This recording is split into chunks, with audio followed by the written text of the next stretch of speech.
Well, good morning, guys. Starting a very dusty, dirty day out in the barn here. That don't help. It looks like the cows have figured out how to spread themselves out at breakfast or at mealtime. It only took them 3 days to figure out that, hey, he starts down here when he feeds. We should maybe come down here. And then whoever don't fit can go down there where there's more room. Except for you. Why are you standing there in the back? Oh well. They're not like people. Right. I guess we won't need to separate these 4 after all. There's, yep, it's supposed to be 4 in here. There's 1 outside the door that didn't get the message that, hey, us 3 came inside for breakfast. Why don't you tag along? And you got dirty face, I know. Let me clean that off for you. No? Okay. We'll just let it be then.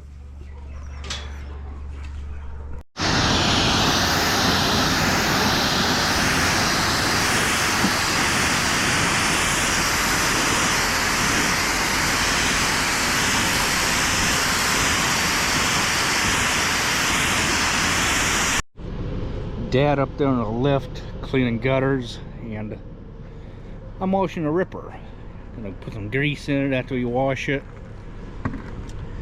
Just taking care of stuff.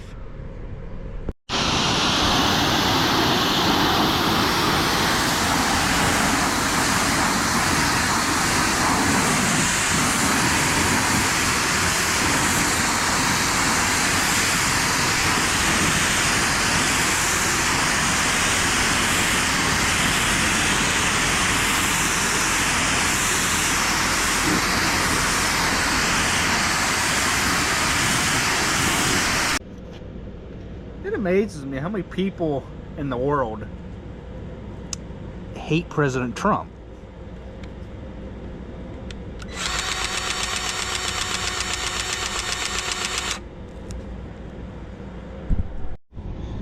I mean, yeah, nobody likes him.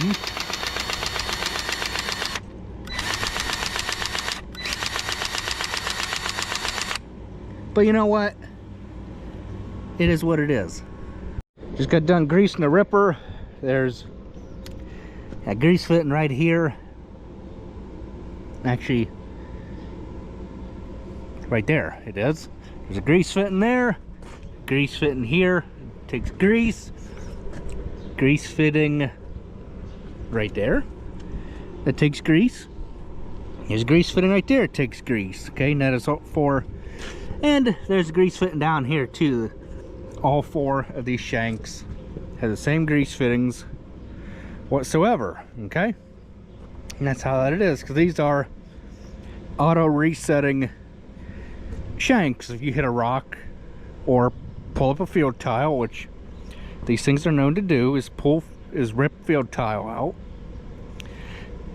they will automatically reset because of these springs. There are springs inside of here that once this kicks back, there's so much tension on it that it just resets automatically. And that is the nice thing about auto resetting shanks. The purpose of a ripper is to rip the hard pan when you don't necessarily want to disturb the ground like a chisel plow would, to allow water to seep through the hard pan on your fields. That's why you rip your fields every, I don't know, 2 to 3 years or so. So we're gonna hook up to this thing because it has been washed, greased, and put away. Tell you what, that quick hitch on that thing is Easy peasy to hook up.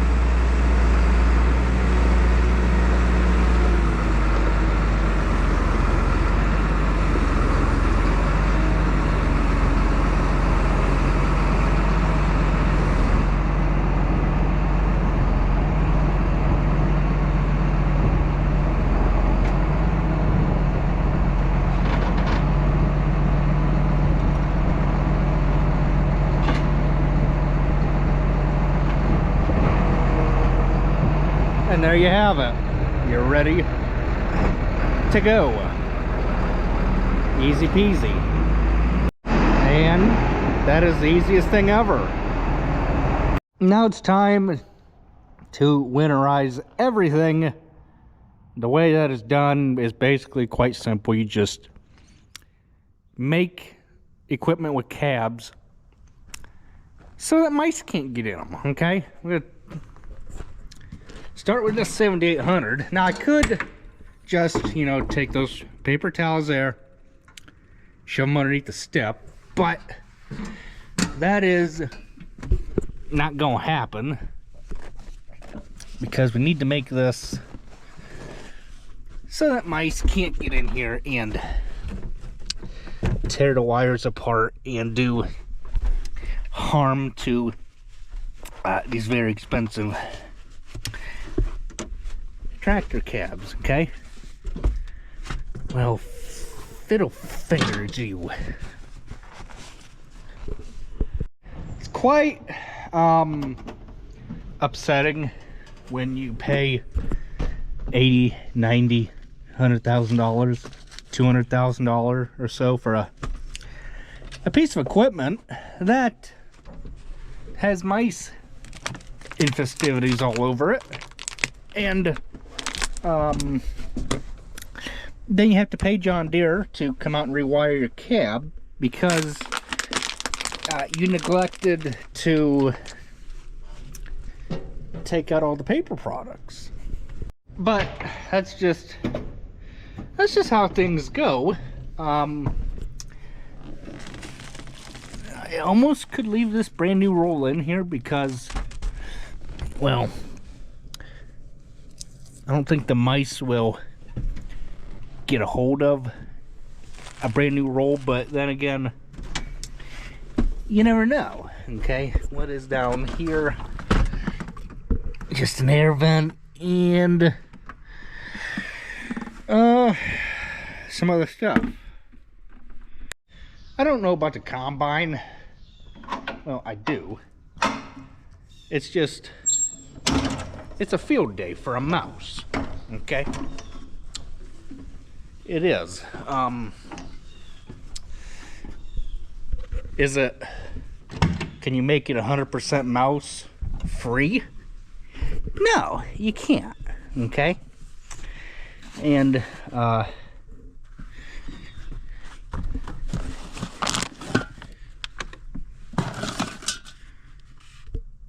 are those? I don't know. Grief, bottles of water you need.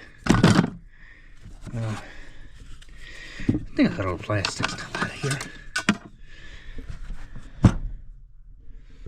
I don't know what those are, so we'll leave them there. Is there anything under the armrests? Just the operator's book, where it's supposed to belong. Okay. So yeah. So since all the mouse material is out, to sweep the floors to make sure the mice stay out of the cabs. And got this cab cleaned out. It wasn't nearly as bad. I wanted to show, for those of you that don't know, I found it out very, very quick that this guy right here, this cup holder, it's tied into the air conditioner, okay? If you set something in there, I mean, it is deep. It is deep.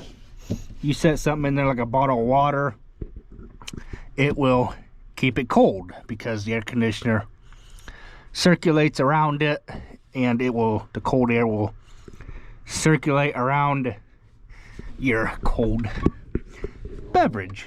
Okay, just like why that air vent is back there. Well, same thing. It pumps the cold air out the air vent, which is tied into the cup holder.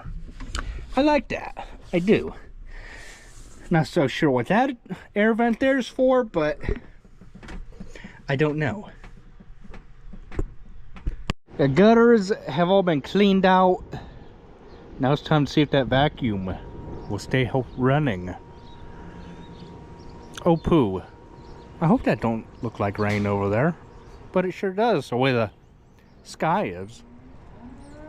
Oh well, we'll just have to make the best of it. Nice. Seriously got my doubts about whether that's gonna work like that or not. I don't know. We'll just have to try it and see. That's why it's called trial and error. Check the oil, check the gas in it last night, yesterday. I love how easy this thing starts. Just one pull. Yeah, you gotta finesse with the choke, but as long as you keep the RPMs up, it will keep the engine running. Well, what goes here?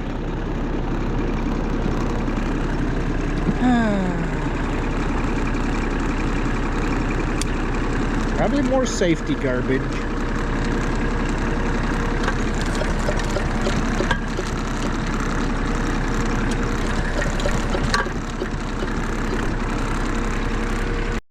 Well, I'm pleased. Very, very pleased.